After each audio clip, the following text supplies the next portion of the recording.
সুপ্রিয় দর্শক, আজকে আমরা মুক্তাগাছার চেচুয়া গ্রামে অবস্থিত মনিকো এগ্রো ফার্মে আছি সারাদিন। এই ফার্মটাতে আসলে বিভিন্ন রকম অ্যানিম্যাল প্রজেক্ট এবং কৃষি প্রজেক্ট দুইটার মিশ্রণই গড়ে উঠছে। বিশেষ যদি একটা ফলের বাগান আমরা দেখাতে চাই আপনাদেরকে, এটা হলো ড্রাগন ফল।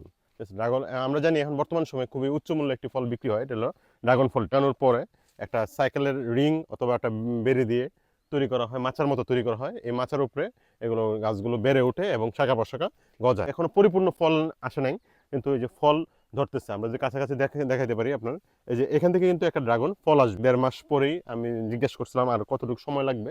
1 মাস পরেই এটা খাওয়ার উপযুক্ত হবে। আর এই ড্রাগন ফলগুলো কিন্তু একদম ফ্রেশ। ফোনের যে সারি, এই দুইটা সারির মাঝখানে তারা আবার আনারস রোপণ করছে, মুকুল ধরছে এবং মুকুলগুলাই আনারসে পরিণত হয়েছে এবং দেখতে খুব সুন্দর লাগতেছে। আনারসগুলা মনে হচ্ছে খাওয়ারও এখনই উপযুক্ত, কিন্তু একটু সময় লাগবে, তারপর তারা পরিপক্ক হলে এগুলো খাওয়া যায়।